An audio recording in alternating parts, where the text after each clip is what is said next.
Kang Odoy Channel menguak mitos, fakta, dan sejarah.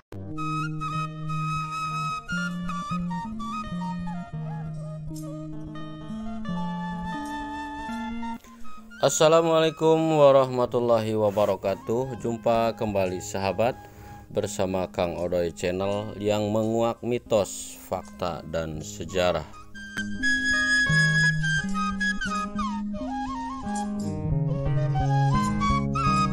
Oke, apa kabar sahabat semuanya? Mudah-mudahan di jumpa kali ini kita semua tetap dalam keadaan sehat walafiat, dan tentunya setelah menjalankan ibadah puasa seharian penuh, semoga kita tetap dalam istiqomah menjalankan perintah Allah berupa ibadah puasa sampai selesai 1 bulan penuh nanti.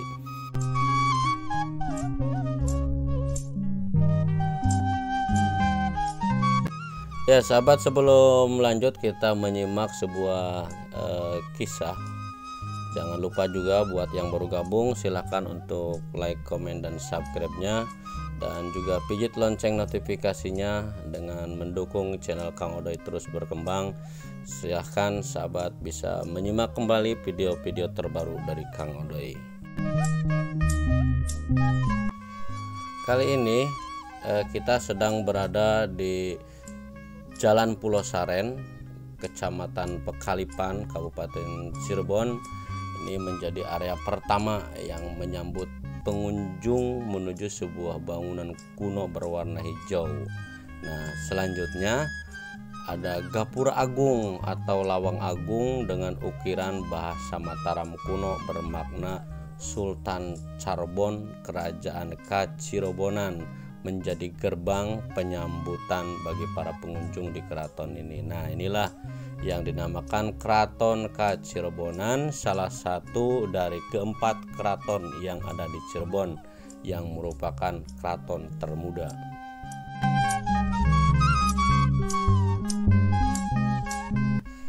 Keraton Kacirobonan adalah merupakan keraton yang didirikan atas prakarsa dari Pangeran Muhammad Khairuddin. Dia adalah putra mahkota Sultan Kanoman keempat yang melakukan perlawanan terhadap kolonial Belanda.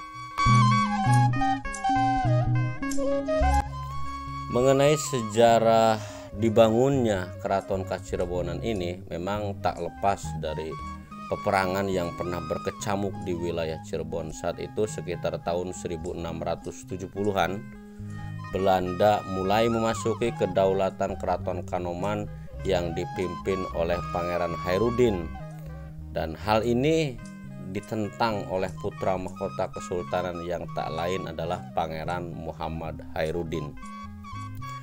Melibatkan rakyat Cirebon yang mendukungnya, peperangan melawan kolonial Belanda berlangsung setidaknya hampir 5 tahun.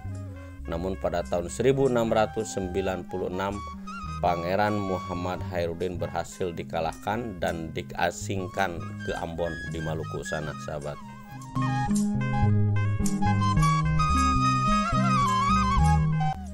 Di dalam pengasingan tersebut membuat Pangeran Khairuddin yang telah uzur ini tidak memiliki putra mahkota.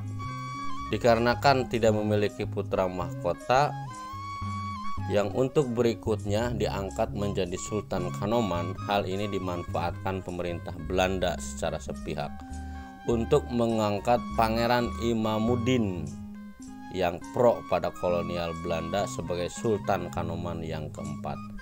Nah, namun pengukuhan yang tidak direstui rakyat Cirebon ini membuat peperangan semakin merajalela dan menyebar hingga ke daerah luar Cirebon, hingga pada akhirnya Pangeran Muhammad Khairuddin dipulangkan guna meredakan amarah rakyat kota yang berjuluk Kota Udang ini.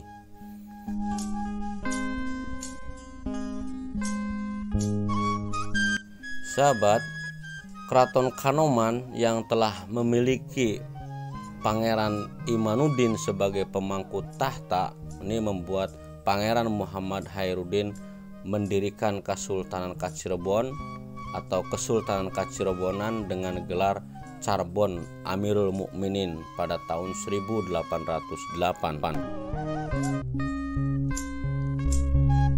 menempati lahan seluas 2,5 hektar.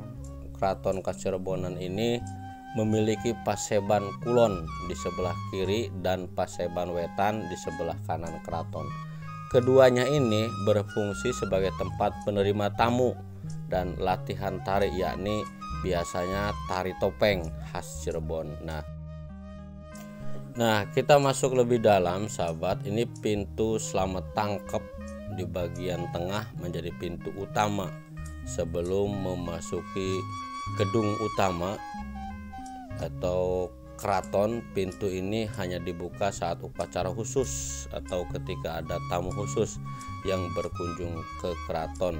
Sedangkan para pengunjung biasanya melewati pintu keliningan yang terletak di sisi dan kanan keraton, di sisi kiri dan kanan keraton. Pintu ini juga memiliki makna sebagai bagian dari 2 kalimat syahadat.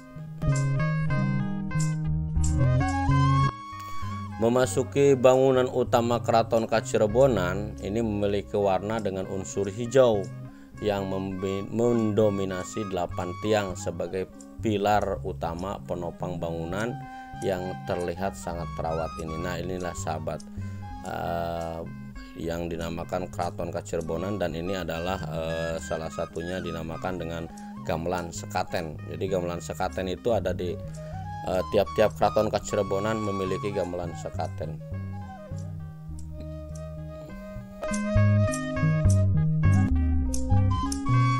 Ya, inilah sahabat bagian keraton atau yang biasa disebut dengan ruang Jinem Prabayaksa.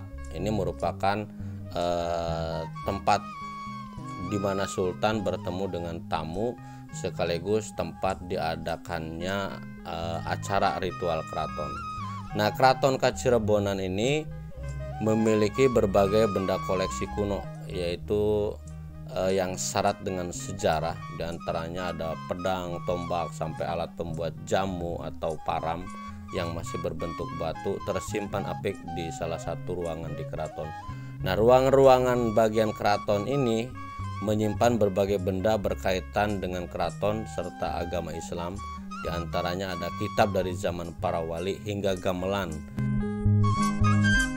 Nah, inilah sahabat sekilas tentang Keraton Kacirebonan, dan kita lihat di layar ini adalah yang dinamakan Jinem Prabayaksa. Nih, di sini tempat Sultan duduk menemui para tamunya, yaitu di sebuah ruangan yang dinamakan Jinem Prabayaksa. Jadi ketika kita masuk pintu utama dari gapura ini, kita langsung bertemu dengan ini yang dinamakan bangunan Jinem Prabayaksa. Oke, itu saya sahabat sekilas tentang Keraton Kacirebonan. Mudah-mudahan informasi ini bermanfaat, bisa menambah wawasan dan pengetahuan kita tentang Kacirebonan. Oke, terima kasih sahabat atas kesetiaan dan tetap setia bersama Kang Odoy Channel. Jangan lupa pijit lonceng notifikasinya agar bisa menyimak video-video terbaru dari Kang Odoy. Kang Odoy Channel, menguak mitos, fakta, dan sejarah. Wassalamualaikum warahmatullahi wabarakatuh.